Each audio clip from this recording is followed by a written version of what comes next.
Finally, the time has come. First off, this is gonna be a noise, noise video. And second of all, yeah, for that reason and for this other reason, the fact that I'm finally gonna be talking about one of my favorite manga series, otaku work of art ever, otaku art piece, literary piece ever, and I'm just so excited to be able to finally bring this out to to YouTube, I suppose. But point being is that yeah, I've been following this manga for such a long time. I'm such a huge fan of it, and I just want to share my thoughts on as to why this is such a brilliant piece of art, brilliant masterpiece of a harem. Now, you know me, I love my harem genres. I've covered most of the anime out there. You know, Date Alive is my favorite anime of all time. It's a really good harem. I'll probably make a video about explaining about why it's so good later on. But in terms of a manga series, and I really do hope that they make an anime of this. This manga is the pinnacle of how much harem has evolved, or what the summit of harem should be like. This is the future of harem. You know, there is this similar anime airing this season called Kanojo mo Kanojo. Similar premise, yeah, but now we're not gonna be talking about that one, but rather this beauty in particular, this beautiful piece of art that I'm just so happy to share with you today. If there's anybody watching, and the manga series that I'm gonna be talking about today is the 100 Girlfriends Who Really Love You. And yeah, we'll see why I really, pun intended, love this manga in the presentation. And yeah, welcome to Puppet.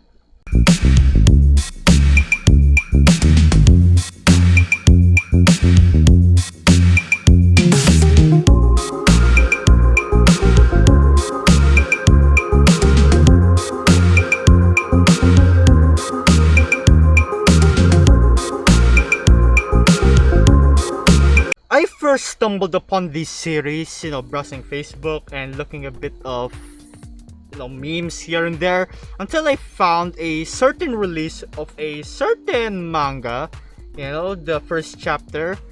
And when I read it, I immediately fell in love with this. Love at first sight. The premise, I thought it was gonna be another wreck of a harem genre rom-com type of deal, but no.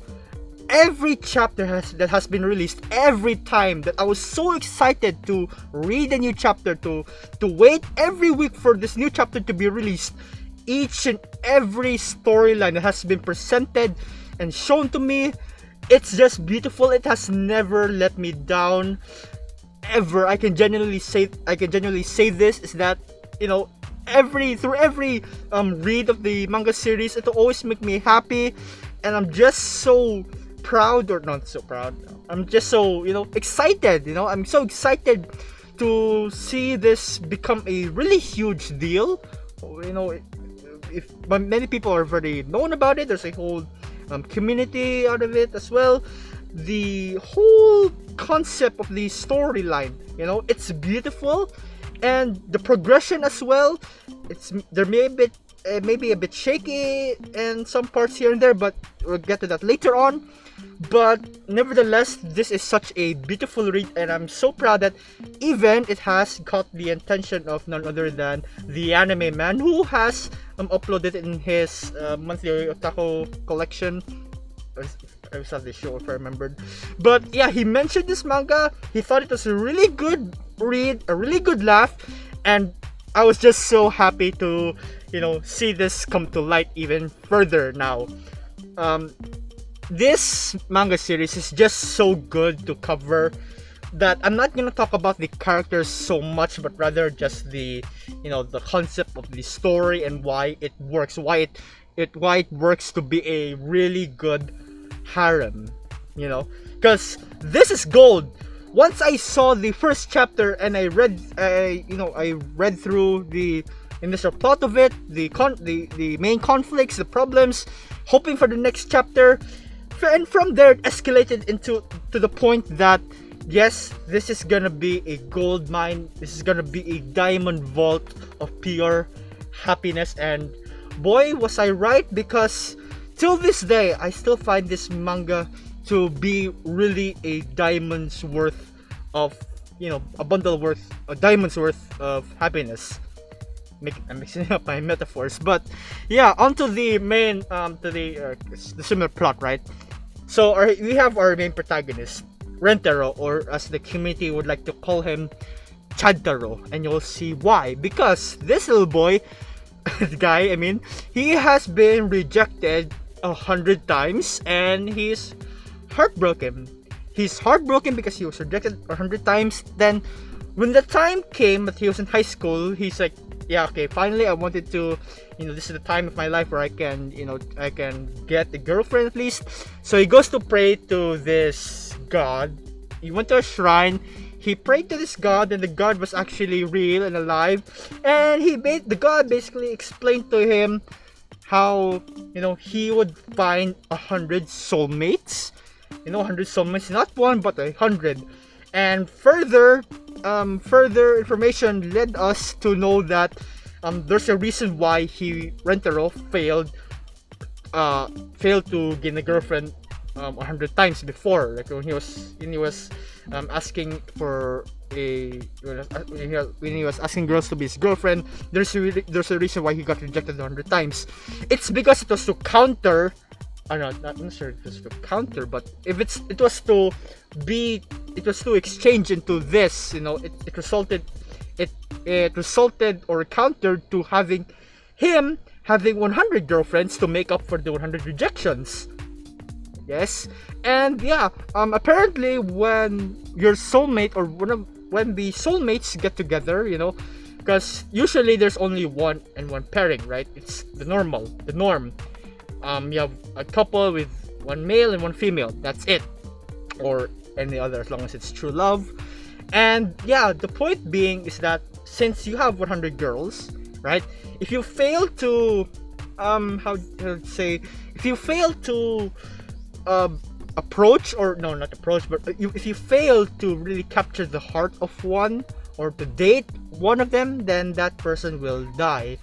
Now, of course, Rentaro or Chadtaro, being such a massive Chad, his goal is now to find all these girlfriends and make them his. So, how this works is that every time where he locks eyes with a girl, this sort of zap happens, a zing, as they call it in Hotel Transylvania. A zing would occur, making him and the girl that he's facing, or girls in this scenario in the first chapter, right, instantly fall in love with them. So now they're basically like this early couple, right? They confirm that they have feelings for each other. I don't know exactly how it works. It's literally love at first sight. It's cliche in a way, right? But we'll get to why this is good in its own way later on. So Rentaro locks on. This is the first chapter, by the way. He locks onto the eyes of these two girls, Hakari and Karane. Sorry if I keep mispronouncing it wrong. And they both flat out confess to him, right? Now, realistic scenario, you'd have to choose between one of them, right? But then you remembered, Rentaro remembered God's important information about if you reject one of the girls, then that girl would die. So of course, you can try to two-time them in order to save both of their lives and even yours. But nah, man, Rentaro, no, that doesn't work for my main man, Rentaro, Chadtaro. That doesn't work for him. That doesn't work that way. If I wanted to date both of these girls, I have to be out front about it. I have to face it head on. I can't just two-time it. That's so low. I won't stoop. He wouldn't stoop down that low, man. That's not cool. So what he did is that he straight up confessed to both of them at the same time, and somehow it all worked out. They both agreed, to I guess, 2-time. Well, it is kind of technically 2-time, as it was referred to the manga. But and the point is that there's no secrets between them. Rentaro straight out confessed to both of them, having him or leading him to have the result in both of them dating him, you know. And from that point on, it was 2 girlfriends down and 98 more to go, right? That's the whole plot or premise of the story. A guy trying to get or trying to find as many girlfriends as he can to, you know, to date them in order to save them from death. Is it a really cliche type of manga? And even supernatural? Oh no, it is supernatural, of course, but unrealistic one? Definitely so. But here's the thing, you know, I am also confused, alright? Or not really confused. I really know this is a manga, and there are elements to it that where we can say that it is also a magical or supernatural type of story and a normal school type of rom-com harem genre. It is beautiful the way these two genres can suddenly, you know, merge with each other and combine in order to create a beautiful plot, and you'll see why if you read the manga for yourselves. Now, you have all these volumes so far. There are 6, each introducing, you know, at least 1 or 2 girls into the harem, and it follows the, you know, a similar plotline or a similar protocol as to how they would meet. You know, they would meet each other through a zing.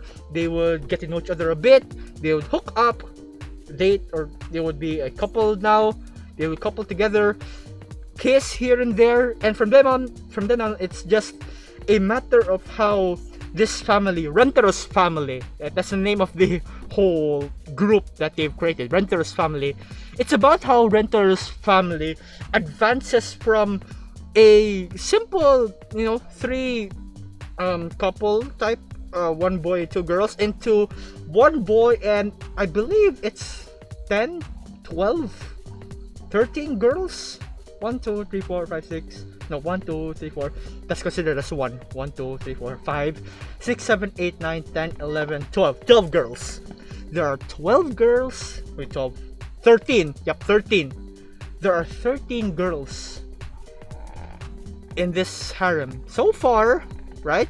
And we are promised 100. And the latest chapter is chapter around 60, I believe so. And we're still up for a long and beautiful ride in the series. And that's just it. It's beautiful to see this type of harem where there's no complications of drama, this kind of drama, but there's no complications of any, you know, jealousy, love triangle, negativity whatsoever. It's all about love. Hence why there are 5 loves in the title. You know, it may be insane it may sound like an insane title of a manga love light novel, which it kinda is, but the point still stays strong. The core of it still stays strong, and that is the power of love. And you'll see why also Chantaro uses this power source of a love. You know, this love that is presented in the show is probably as strong as a nuclear power plant, and you'll see why once I make a separate video describing Rentaro and another separate video describing the girlfriends. You know, hopefully you'll watch those too if I make them, right? But for now, I just want to talk about the story, right? Now, the story in itself, right? The types of plot or the types of conflicts, rather, the arcs of the, you know, the heroines that's being presented. It's cliche, but at the same time, it's beautifully done because there is also that hint of comedy, a strong scent that can't just be easily rubbed off. A strong scent of comedy within this manga, and I'll tell you why by debunking what strong points the manga series has to present. Now, first off is the selection of heroines. In the manga series, there are a lot of cliche heroines. You know, you have the horny type, the tsundere type, the kudere type, the yandere type, not actually the yandere is not yet there, but we in the community are really anticipating her coming. You have the mom type, you have a lolly, you have a foodie, you have a who else? Give me a bit of hints there. A scientist, you have a masochist, you have of course the maid, you have a perfectionist, and a shy girl. And most recently it was the the newest girlfriend was basically Gaia, or the goddess of the earth, as I'd like to call her. But yeah, going back, selection of heroines. I believe that the series, or the manga series, with 100 girlfriends, they wanted to create 100 unique characteristics of girlfriends. Oh yeah, the cowboy type. Did I include her? That means 14 or really 13 girlfriends. I don't know. Please fact check me. Yeah, there's a lot of heroines, a lot of uniqueness towards them, and from these heroines, the way that they're introduced to the story, I like it. I like how this manga is really aligned with how each of the introductions to these girlfriends are being connected by relating them to the previous girlfriends, type of problem or dilemma. Let's say, for instance, this like from the latest manga series, or the latest chapter rather, the girlfriends wanted to have a they wanted to make some flower crowns, I suppose. And in order to do that, you need flowers from a garden. So of course you go to the gardening club. Bada bing, bada boom, new girlfriend found. And yeah, the chain reactions, or the chain movements, or the chain transitions of how each heroine is introduced, I find it to be a really good point to the story. Now, of course, following the introductions, right? Once a girlfriend is introduced, they're in the end of the chapter. Usually, you would find out that Rentaro has helped this girl. The girl falls in love with him even more. She confesses to him. He accepts. She's now part of the Rentaro family. Now, later on, you would also find parts rather to further allow us, the readers, to further, get to know the character of the true character of the heroine. And during the introduction state, you would find the heroine's, past, a bit of her past, her initial personality. And then when it comes to the arc stories, I'll call these arc stories, but they're really just other, fillers, I suppose. But they're really beautiful fillers, and you'll see why if you read it for yourselves. Now, these arc stories, please bear with me, I just call them arc stories for now. These other arc stories, rather, keep screwing up.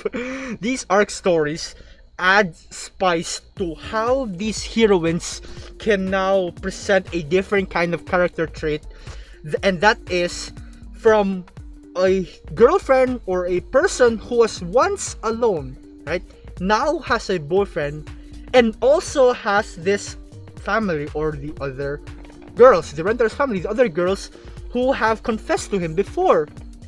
So okay, I'll try to put this in a pretty simple way with my hands, if you would mind. Alright, so potential girlfriend, Rentaro. Potential girlfriend confesses to Rentaro, right? They go out with each other. Now, Rentaro takes her to the rooftop. Let's just say rooftop because that's where they usually meet. And announces to the other girlfriends, like, hey girls, if you would come here for a bit, this is, state your name, and from then on, would you please accept her as my new girlfriend? So Chantaro basically introduces her to the rest of the family, and they accept it quite easily. And it's insane. It's insane how easily they accept a new girlfriend to the family, because it really the transition was really amazing as well. I have to say, you would have, when it was just the three of them at first, Rentaro, Hakare, and Karane, yeah, it was the three of them at first. They were really doubtful, and it was just three of them. When the new girlfriend came in, it became even harder. The new one came in, it became even harder. At the fifth, sixth, and at that point, it was just like, You know what? If there's a new girlfriend, right, come on in. Just you take the pass. All right, come on in your family. If Rentaro accepts you, and you accept him, sure. Any person who loves Rentaro, I also love. It's insane. It's insanely beautiful. You know, it's a really good idea to allow these girls to be part of the harem, thus and creating to what this is what I call a really good boost to the harem genre, a really good innovation, a really good pioneering to what harem or what the harem formula should be like. You know, when you introduce a girl, you're not gonna have some, you know, mixed feelings and love triangles and stuff like that. No, you should straight out accept that he also other people love him, and that they love you as well. You know, it is a family. I'll get to that later on. But yeah, going back, the arc stories, they serve as this type of, you know, a type of story that also allows us to dig deeper into how these characters or these new girlfriends can, you know, can show off better their, you know, characteristics, their skills and whatnot, and to also most importantly, to really bond with the other girlfriends in the family. It's beautiful. It's a really genius way of welcoming a girlfriend or the heroine, a new heroine, into the family. I love it. Right. Next is the plot. Now, in the plot, right, the plots is pretty straightforward. There are a lot of, you know, arcs with the different heroines and stuff like that. But I want to also talk about the different moments. Now, the romantic moments, they are well done. The way it has been drawn is so beautiful. They're really top tier waifu material. There's no questions asked. It is amazing how they really all stand out as such unique girls, and the romantic moments between them and Rentaro, Chantaro, it's presented beautifully, and I really like it. I like it for that. You know, next is of course the comedic moments. Now, the anime man, the anime man has mentioned this in his video, that the comedic moments are too precious. It is really like a Gintama type of comedy, slapstick comedy, as you would say, and that is so very much true, and you'll see why as I go deeper into this. But sufficing to say, the animations as well in the comedic moments, you know, the faces that are drawn, the amount of references made, yeah, it's the art style, the illustrator, the artist of this manga series is such a genius, and combining both of these romantic and comedic moments, especially to the romantic and comedic parts of their character designs. You would have, you know, their faces be all scrunched up and eye popping here and there, and it's just a really fun read. It's really pleasing to the eyes. And okay, of course you have your ecchi moments. Why not? It's pretty good as well. It's really good. And of course, most importantly, the family moments. The moments where you would just, you know, they would come to accept all of, you know, not accept, but yeah, accept and rather hone their bond, to strengthen their bond as girlfriends, as people who share the same interest in Rentaro, as his girlfriends, a family. You know, I've heard this meme going on about Fast and Furious, if I remember. They have a family. Rentaro certainly puts that into action. You know, family is power, and the way it's done here is beautiful. Now, another thing, references. What do I mean by the references? Now, as the anime man have said, Gintama type. Of course, in Gintama there is a lot of references from other animes. Some even might say anime is Gintama and not Gintama is anime. It's funny, but yeah, there's a lot of references seen in the series. You have, you know, Demon Slayer, even mentioning Laputa, if I remember correctly. Laputa, Neon Genesis, JoJo. Of course, you need to have a JoJo here and there, and you know what, many more. You know, I can't name all of them. Or is that all? Or am I lacking? I'm pretty sure I'm lacking. But suffice it to say, the references shown, they also play a role in the different character arcs. And the way it's done is so comedic. It's just it's such a good comedy, a romantic comedy in that matter. And yeah, wall breaking. Rentaro, and even the characters, the girls themselves, everyone in this universe, I really believe that they are not in your normal high school setting. They are in a supernatural one where Rentaro has the absolute mad lad nerve of steel to even question, to even change the course of the story himself, and you would see why if you read the manga in a much further chapter. And but it's not only through that, right? In a lot of times you would see other forms of wall breaking, such as self-insertion of the manga series and whatnot, and literally even parts where they would reach out of the panel and do some work. I won't say what, but yeah, fourth wall breaking, it's definitely there, and it's definitely a good part to that comedic spice. Now, the main protagonist, Rentaro, as I've said, I'm gonna do a separate video about talking about him later, because that man is a really interesting fellow, and you'll see why when I make the video. Now, the main protagonist, the show, the harem, as the main protagonist, as the male, as the boyfriend, it is his duty, to follow on with the motive of protecting the girls. The man just got rejected 100 times, and for him to be blessed with such a cute girlfriend, with such a cute, beautiful, amazing, loving family, he has to protect that. And the lengths that he goes through it, the power that he has obtained in order to protect his family, his loved ones, it is insane. And I'm just gonna give you a glimpse of what his true power is. That right there, that's a love monster, a monster fueled with love. And in a later video, or in a separate video, I'll explain why.